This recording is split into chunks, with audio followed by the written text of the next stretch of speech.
ایک مرتبہ کا ذکر ہے کہ کسی جنگل میں ایک شیر اور ایک لومڑی رہا کرتے تھے۔ جنگل کے تمام جانور ان سے بہت پریشان تھے کیونکہ وہ دونوں ہی چوریاں کیا کرتے تھے۔ ایک دن دونوں نے ایک گھر میں چوری کرنے کا فیصلہ کیا جو کہ ایک بندر کا گھر تھا۔ وہ دونوں سیدھے باورچی خانے میں پہنچے۔ وہاں انہوں نے لکڑیوں پر رکھا ہوا ایک پتیلا دیکھا جس میں سوپ پکا رہا تھا۔ ان دونوں نے سوچا کہ موقع اچھا ہے، گھر پر کوئی نہیں ہے۔ پہلے تو شیر نے اچھی طرح سے خوب سوپ پیا۔ جب سحر ہو گیا تو لومڑی بولی کہ میں اسے ختم کر دوں گی۔ یہ کہتے ہوئے اس نے جیسے ہی اپنا منہ پتیلے میں ڈالا، اس کا سر پتیلے میں پھنس گیا۔ اس نے شیر سے کہا، میری مدد کرو، مجھے یہاں سے نکالو۔ اندھیرے میں شیر کو کچھ سمجھ نہ آیا۔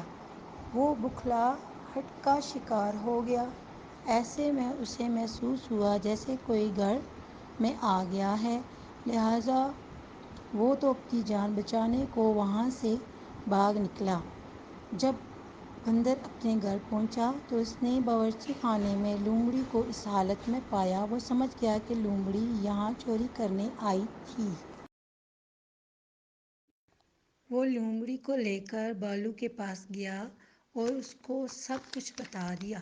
بالو کے دماغ میں ایک ترکیب آئی۔ اس نے کہا، اسے یہاں باندھ کر چلے جاؤ۔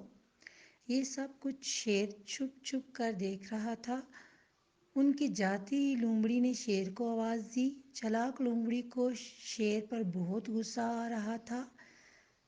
اس نے سوچا یہی اچھا موقع ہے شیر سے بدلہ لینے کا۔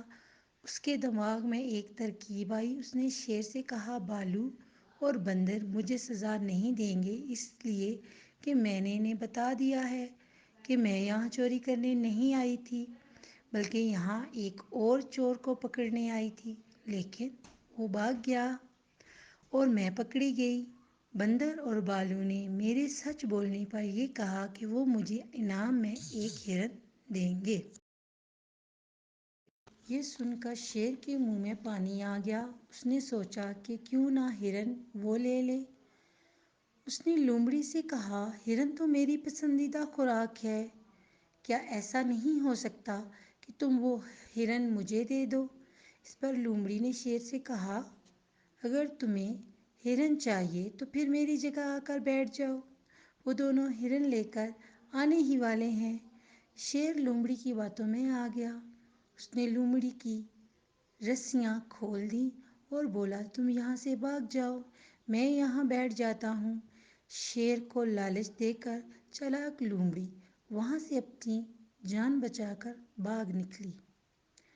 جب بندر اور بالو واپس آ گئے تو انہوں نے شیر کو لومڑی سمجھ کر اس پر خوب گرم پانی ڈالا اور یوں جنگل کے بادشاہ کو لالچ میں آ کر لومڑی کی چالاکی کی سزا بھگتنی پڑی اور وہ بری طرح چلانے لگا۔